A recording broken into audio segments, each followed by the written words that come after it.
tenemos, como les decía, el doctor Baldomero Montoña Triviño, que es psiquiatra y que nos va a presentar, bueno, él es conferenciante invitado, le hemos invitado expresamente para que nos presente patología de la normalidad conyugal, el síndrome de la familia burbuja y sus motivaciones.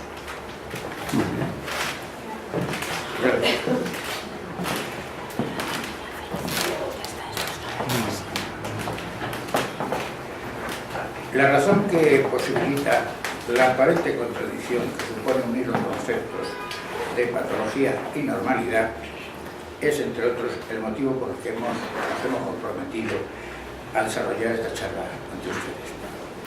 Veamos. El matrimonio, como experiencia personal buscada intencionalmente por ambos miembros de la pareja. Sí, que se oye poco.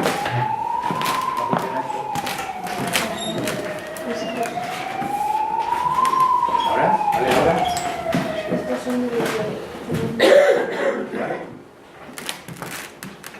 ¿Vale esto? Sí, sí. ¿Se oye bien ahora? Sí, sí.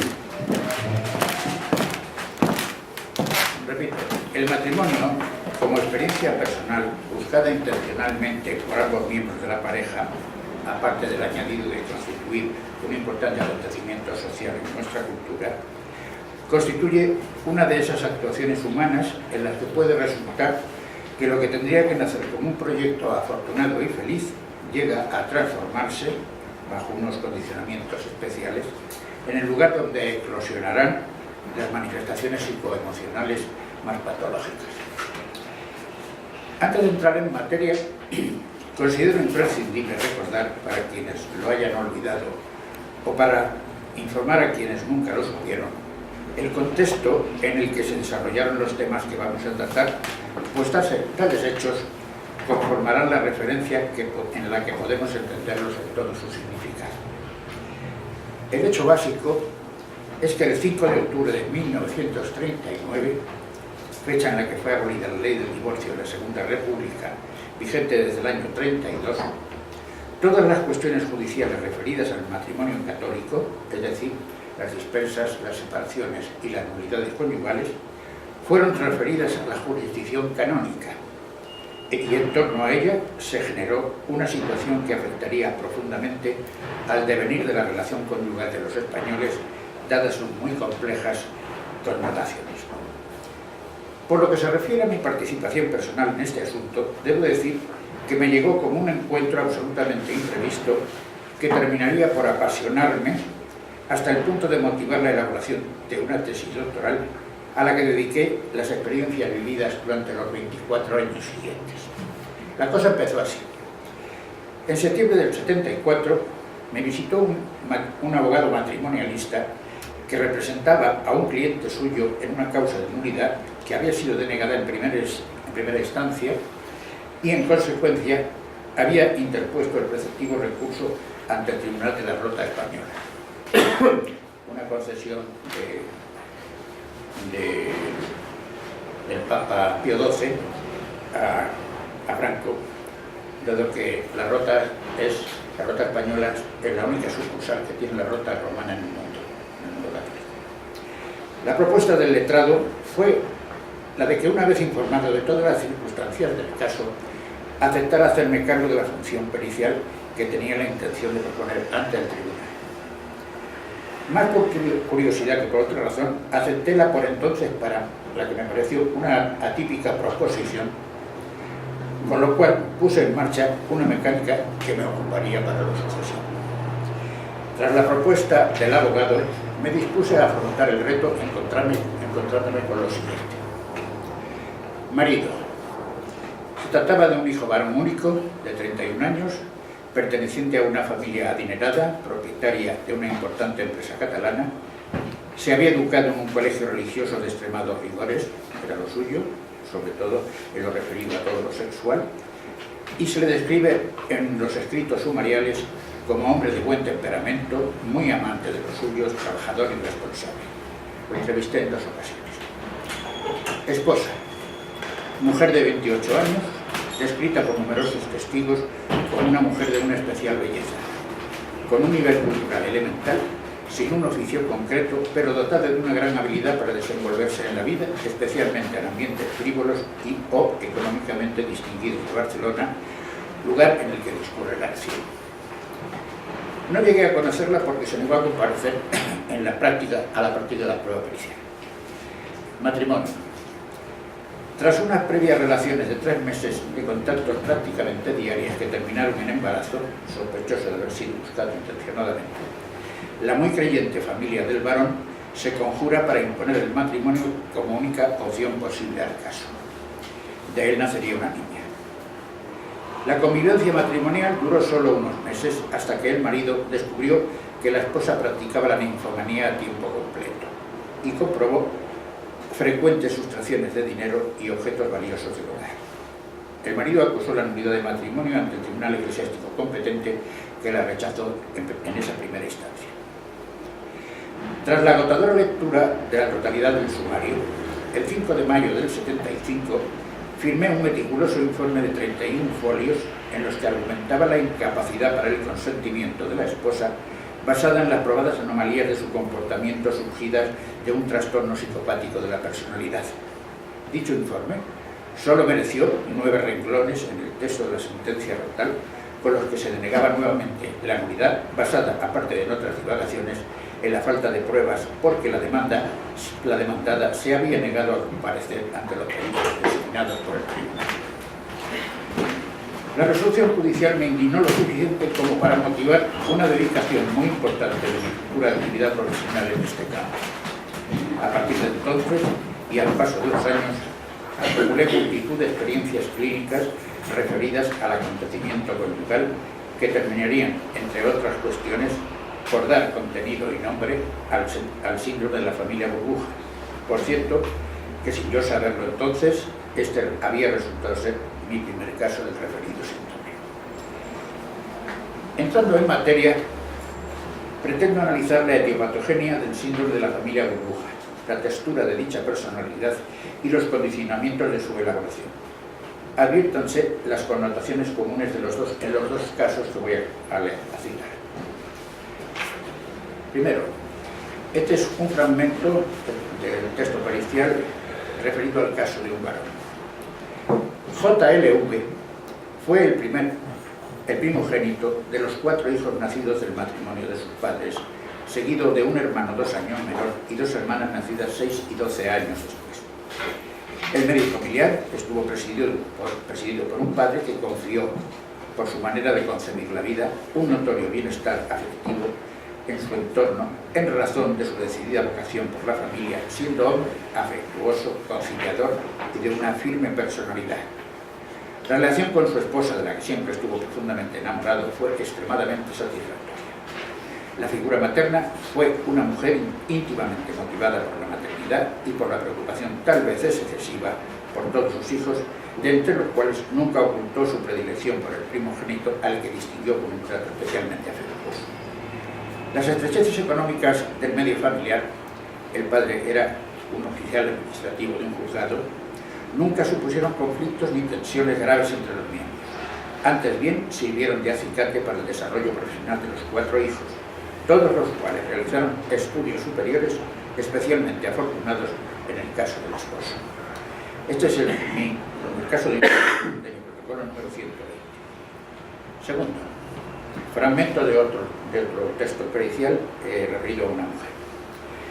Se da la peculiar circunstancia de que las 3 mujeres que vivían juntas, abuela, hija y nieta, fueron hijas únicas de sus respectivos matrimonios paternos, y el hecho de la ausencia del padre condicionaría una especial situación habitual en estos casos, como es la elaboración en el hijo huérfano de una idealización del padre ausente, cuando todo discurre en un medio gratificante.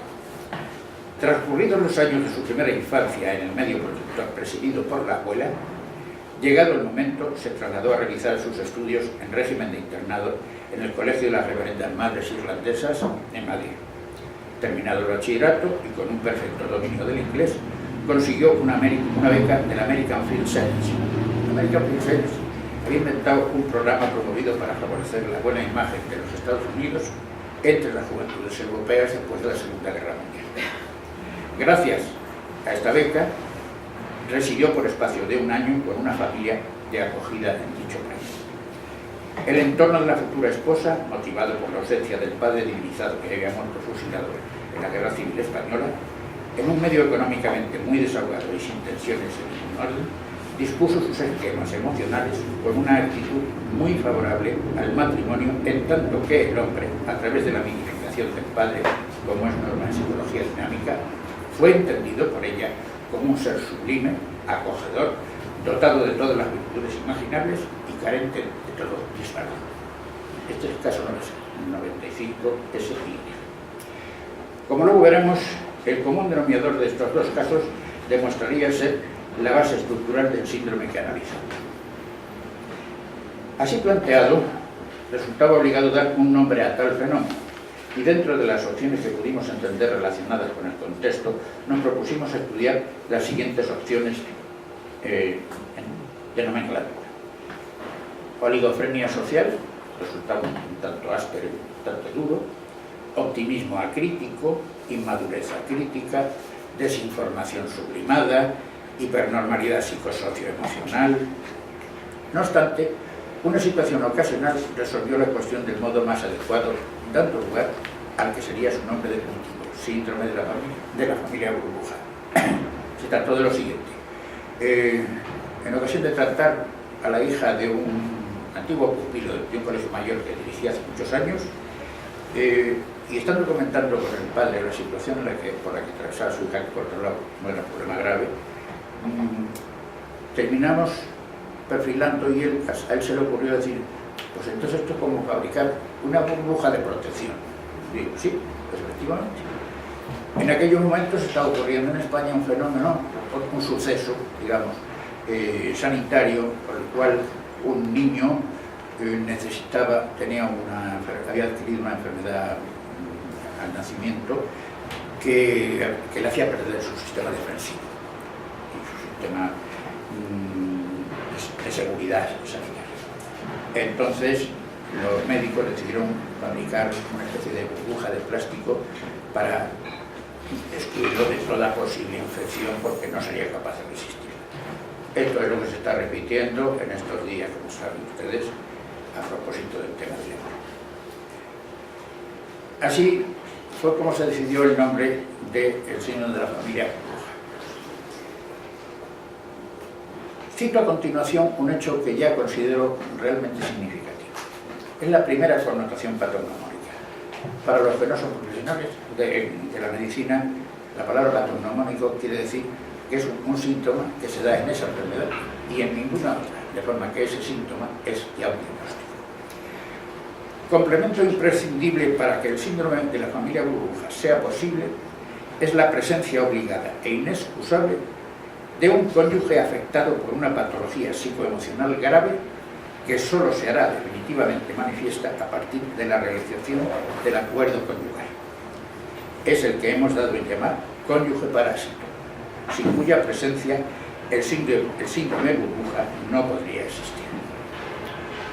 Veamos el devenir de su textura en un caso paradigmático en el que además concurren diversas y atípicas peculiaridades, tales como que los hechos se inician en Perú, que la esposa es de origen japonés, aclimatada ya en él, que ha colgado los hábitos de monja y ejerce de profesora en la Universidad de Lima.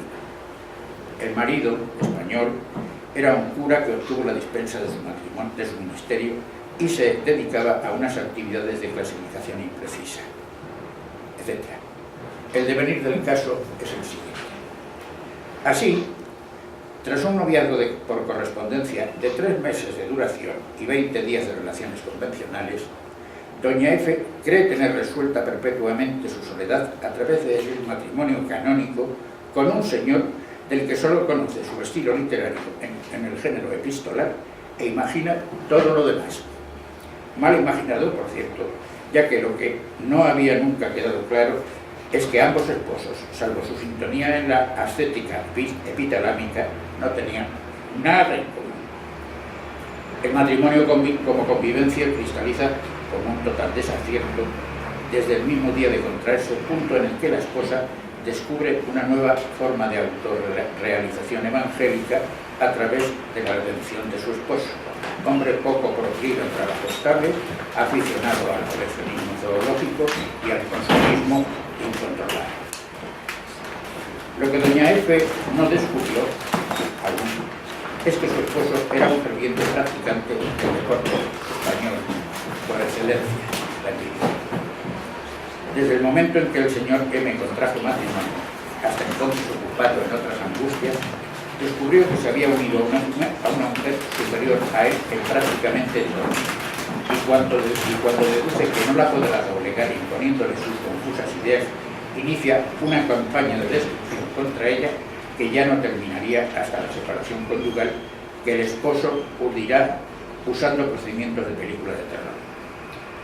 Se inician las hostilidades a expensas de constantes descréditos y acusaciones hacia la esposa en el entorno laboral de esta, en la Universidad de Lima, en referencia a que la esposa tiene antecedentes psiquiátricos en su familia, alegando que algunos de sus muchos hermanos estaban locos o se habían suicidado. Esto lo aduce como prueba irrefutable de que el hijo que esperan, seguramente concebido por casualidad, nacerá también irreversiblemente loco.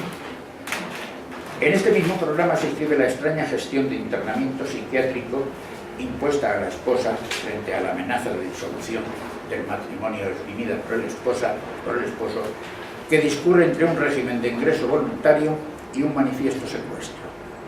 Situación que tuvo que resolver la autoridad judicial tras una denuncia corporativa de compañeros de profesión y familiares de la secuestrada. Cierto que para llevar a cabo esta extraña gestión, el marido tuvo que contar con la complicidad o tal vez con la ignorancia del doctor C, un ejemplar irrepetible de la psiquiatría precolombina, que tuvo la desfachatez de emitir un certificado de ingreso con un triple diagnóstico cuyos tres conceptos eran excluyentes e incompatibles entre sí. Caso 255. En nota a pie de página, en el texto publicado de la tesis, cuando elaboré, digamos, la tesis en lenguaje de la calle, no pude reprimir la necesidad de incluir el siguiente comentario. El referido cónyuge remató la faena secuestrando a su propio hijo en Perú y trasladándolo ilegalmente a España después de apropiarse de todos los bienes de la esposa. Mientras la mantenía secuestrada en la clínica del doctor C, demandó una nulidad conyugal en la jurisdicción canónica de Lima, que luego abandonaría para iniciar en España una causa de separación a la que su esposa respondió incoando otra nulidad en la que intervinimos nosotros. Desde entonces, doña Efe se transformó en soltera por sentencia del Tribunal de la Rota. Segunda connotación patognomónica. En contra de lo que pudiera suponerse, y a pesar de todo lo comentado arriba, en el grupo de los cónyuges parásitos nunca se incluye un loco, porque los locos auténticos son incompatibles con el matrimonio. No lo buscan, no lo necesitan. El grupo de los futuros parásitos está constituido siempre por dos grupos psicopatológicos: los neuróticos graves o muy graves y los aquejados de trastornos de personalidad. Características del síndrome de la familia burbuja. Vamos a otro tema. Primera, el futuro cónyuge burbuja nace y se desarrolla en un entorno familiar especialmente afortunado y placentero, en el que en líneas generales todo viene a resultar emocionalmente adecuado, ordenado, protector y satisfactorio. En resumen, el mejor de los mundos posibles. Segunda, requiere la presencia imprescindible de un cónyuge parásito. Siempre será manifiestamente patológico, aunque tal condición permanecerá asintomática y o hábilmente encubierta por el interesado hasta su estallido postmatrimonial, cosa que suele suceder inmediatamente o poco tiempo después de instaurarse la convivencia. Hasta ese momento, él o la cónyuge P, parásita, solo habrá demostrado en el entorno sociofamiliar de la futura víctima poseer las virtudes humanas más delicadas, la dedicación laboral más envidiable junto a unos comportamientos sociales peligrosamente exquisitos. Todo ello le sirve para encubrir una intensa actividad cinegética y, una vez convencido de que la persona cercana es la idónea para realizar sus tortuosos proyectos, caerá sobre la presa de un modo despiadado. La oceánica ingenuidad de la esposa, de la persona elegida, la cualifica como la pieza perfecta. El lapsus que acabo de hacer de la esposa es porque casi siempre son mujeres. Lo veremos en las estadísticas finales. Tercera, tras un noviazgo de brevísima duración, bien por correspondencia o en todo caso por unos escasos contactos personales, surge la decisión de contraer, promovida siempre por el sujeto parásito. Esta suele ser urgente e inaplazable por motivos variopintos, entre los que destacan habitualmente la necesidad de ocultar los signos de una gestación ocurrida accidentalmente, todas, o la incorporación urgente del interesado o interesada a un suculento destino profesional en un lugar muy lejano.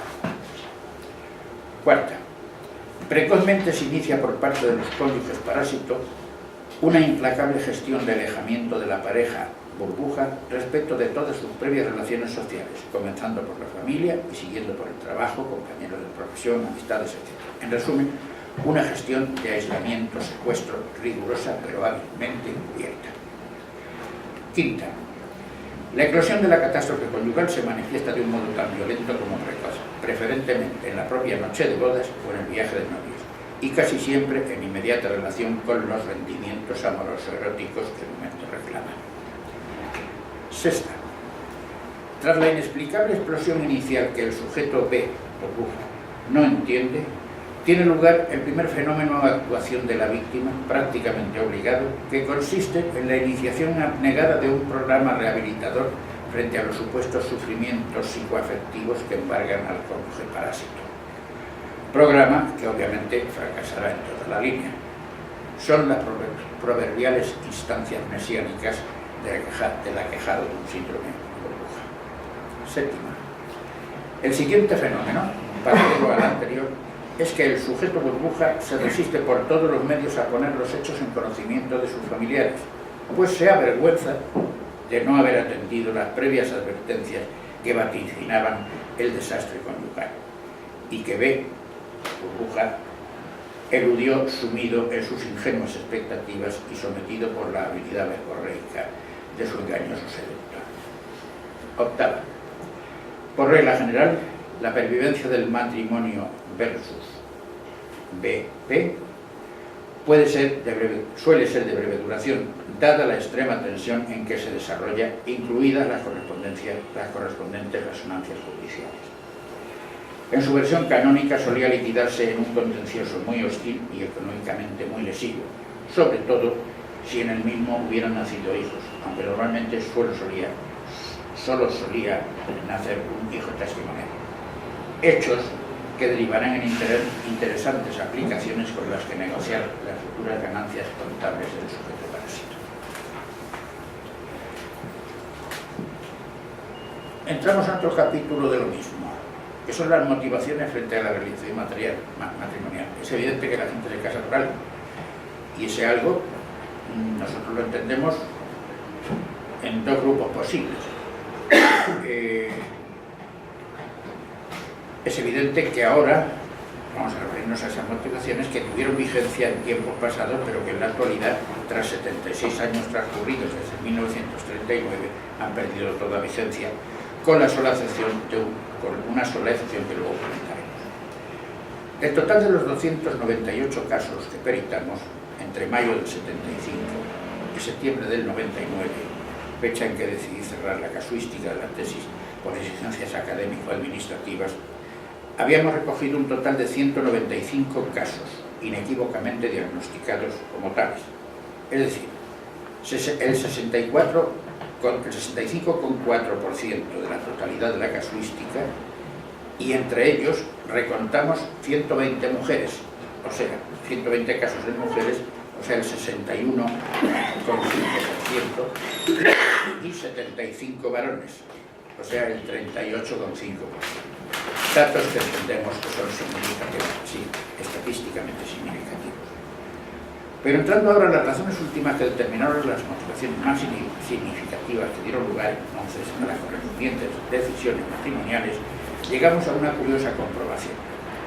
Dichas decisiones podían estar fundamentadas en motivaciones estrictamente personales de los interesados, o bien generadas y o impuestas por su entorno social y en cierta medida vinculadas por un respeto más o menos reverencial que se dice en la nomenclatura canónica. Entre estas posibles motivaciones surgidas claramente de la voluntad de los interesados, recontamos 17 opciones posibles, en las que finalmente consideramos solo las más frecuentadas. Y el resultado curioso es este. En el caso de las mujeres B, las mujeres burbuja, las 4 opciones que dieron como resultado las máximas puntuaciones fueron: primera, búsqueda del matrimonio como autoafirmación psicosexual, 34 casos. Búsqueda en el matrimonio como ascenso socioeconómico, 28 casos. Búsqueda por embarazo prematrimonial, 18 casos. Cuarta, como evasión del medio familiar, 6 casos. En el caso de los hombres, las mayores puntuaciones se depositan sobre las siguientes opciones. Primera, como búsqueda de mejora en el ascenso socioeconómico, 19 casos. Como autoafirmación psicosexual, 16 casos. Como evasión del medio familiar, 11 casos. Y como necesidad de ocultar el embarazo matrimonial, 6 casos. Eso, insisto, son decisiones dispuestas por la libre voluntad de los interesados. Por otra parte, en aquellas producidas por imposiciones o presiones surgidas desde su entorno social, hemos recontado un total de 7 opciones posibles. Del mismo modo, hemos reducido la lista a las 4 respuestas numéricamente más significativas, que fueron las siguientes.